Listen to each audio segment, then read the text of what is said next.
ماه مبارک رمضان ماه عبادت و خودسازی است.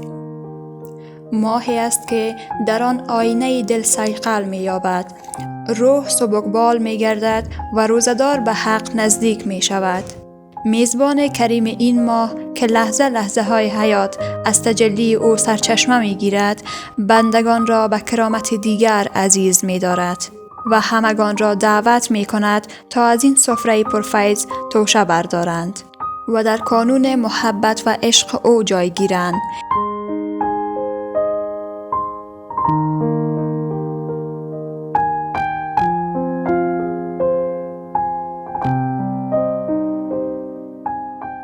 چی کرامت از این بالاتر که حضرت حق روزه را از آن خویش دانسته و خویشتن را پاداش روزه آن قرار داده است.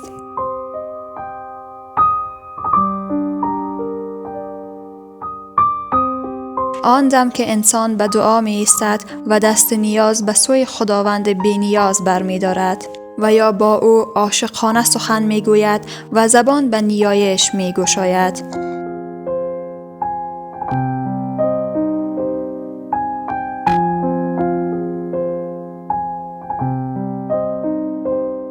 در حقیقت زخمه‌های محبت الهی است که تارهای دل او را به لرزش واداشته است. اگر آذان او نبود چی کسی را یاری آن بود تا زبان به ستایش گشاید. این خداوند بزرگ و مهربان است که دعوت نموده تا بندگان به او سخن گویند و جواب بشنوند.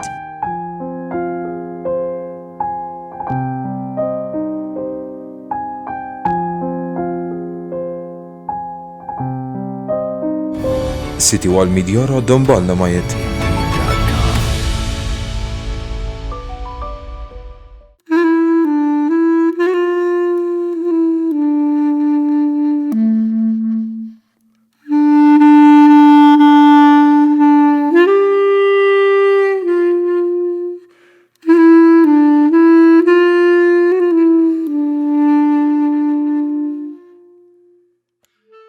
روژه لرونکی به الله تعالی په جنت کې په ځانګړي دروازې ورداخل کړي چې نوم به یې ریان وي. رسول الله صلی الله علیه وسلم فرمایي په جنت کې یوه دروازه ده چې نوم یې ریان ده. له دې دروازې نه به یوازې روژهدار ننوځي. وبه ویل شي روژهدار چیرته دی؟ نو روژهدار به ورپاڅېږي او یوازې همدې له یادې دروازې څخه به ننوځي.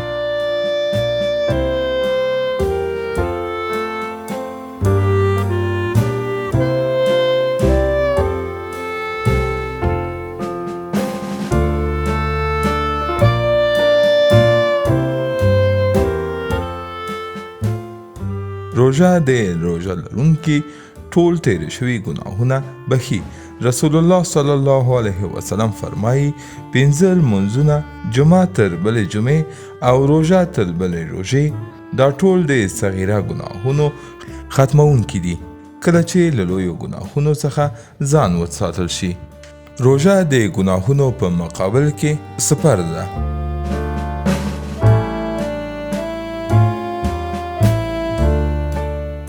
د روژه ماتي پر مهال د روژه نیونکي دعا قبلیږي. روژه د روژه نیونکي لپاره په قیامت کې شفاعت کوي. د روژه لرونکي د خولې بوی الله تعالی ته د مشکو له بوی څخه زیات خوښ دی.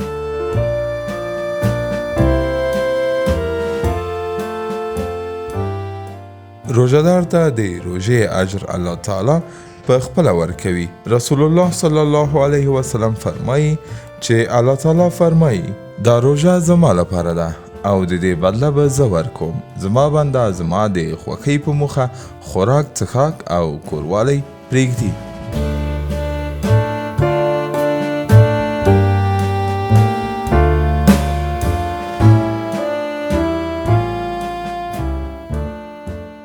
د روژه نیونکي لپاره 2 وختونه د زیاته خوشحالۍ لامل او باعث دي. یوه خوشحالۍ د روژه ماتي پر مهال او دویمه خوشحالۍ د خپل رب سره د لیدنې پر مهال. د بشریت ستر لارښود حضرت محمد صلی الله علیه وسلم د سحری یا پیشنمی د فضیلت په اړه فرمایي پیشنمای کوئ ځکه چې په پیشنمي کې برکت دی.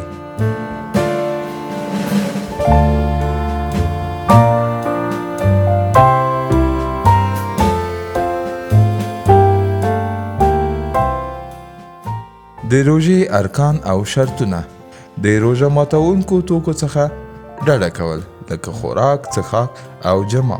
د روژه نیونې شرطونه: د امام ابو حنیفه رحمت الله علیه په اند د روژې شرطونه عبارت دي له: لومړی اسلام. د روژې د نیولو لپاره لومړی اسلام شرط دی.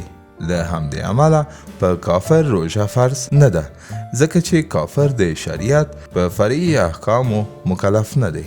دویم عقل.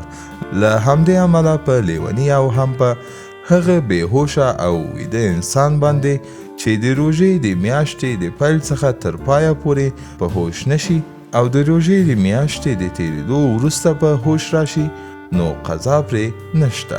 البته که نیمه میاشت لیونی یا بېهوشه وي او وروسته په هوش شي هم به پاتې ورځې روژه نیسي او هم د تېرو ورځو قضا پرې لازمه ده. دریم بلوغ. له همدې عمله په نابالغه هلک او جنۍ باندې روژه فرض نه دی.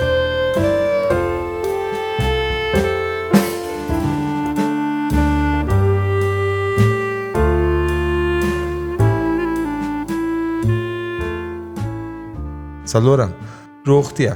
له همدې عمله په ناروغه روژه نه دی فرض که څه هم د شریعت لخوا په قضا مخاطب دی. رسول الله صلی الله علیه وسلم فرمایي له 3 کسانو نه قلم پورته شوی دی: له ویده نه تر دې چې بیدار شي، له نابالغ نه تر دې چې بالغ شي او له لیوني نه تر دې چې عاقل شي.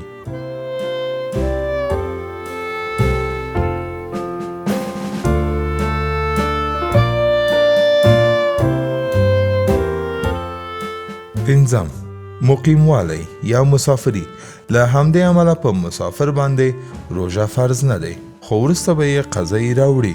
حمزه بن عمرو اسلمي رضی الله تعالی عنه چې ډېرې زیاتې روژې نیولې وې له نبي کریم صلی الله علیه وسلم نه پوښتنه وکړه چې آیا زه به په سفر کې روژه ونیسم؟ نبي کریم صلی الله علیه وسلم ورته وفرمایل که وغواړې نو ونیسه او که وغواړې نو مې نیسه. صحیح البخاري 1943 د عایشې رضی الله تعالی عنها په روایت باندې.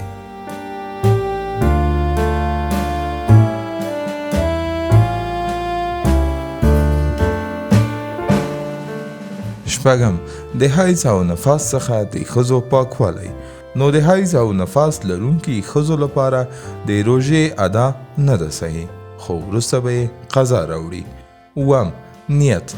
له همدې عمله د هغه چا روژه نه ده صحیح چې د روژې سره یې نیت نه وي مل کړی ځکه چې نیت عبادت له عاداتو څخه جلا کوي. رسول الله صلی الله علیه وسلم فرمایي چا چې له فجر یا سبا صادق نه مخکې د روژې نیت ونه کړ نو د هغه روژه نشته.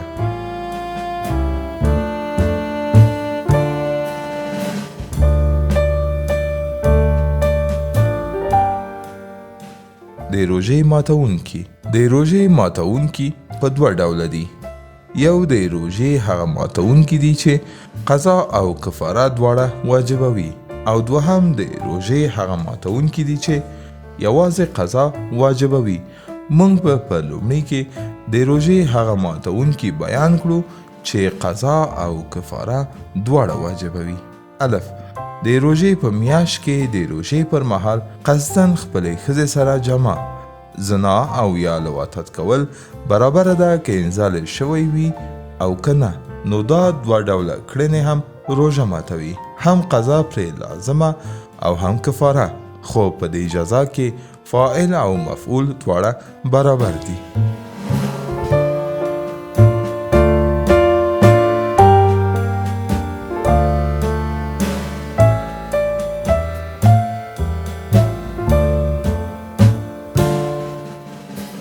د رمضان په میاشت کې د روژې پر مهال د شرعي عذر پرته قصدن د داسې توکو خوړل چې یا د غذا لپاره وي یا د درملنې لپاره وي او یا یې خلک په عادت کې خوري. د څښونکو توکو څښل هم روژه ماتوي، هم قضا پرې لازمه ده، او هم کفاره، او هم د ټولو نشي توکو خوړل او څکول لکه نسوار، سګرټ، چلم او دیته ورته نور تهدیداً هم روژه ماتوي، هم قضا پرې لازمه ده او هم کفاره. د روژې قضا په دې معنی چې خوړل شوې روژه به بیا نیسي، او د روژې کفاره په دې معنی چې 2 میاشتې په پرله پسې روژه ونیسي چې ترمنځ به نه د رمضان روژه راځي او نه به هغه ورځ راځي چې د روژې نیول پکې منع وي. که په کفاره کې د روژې نیولو توان نه لري، بیا به 80 مسکینانو ته ډوډۍ ورکوي.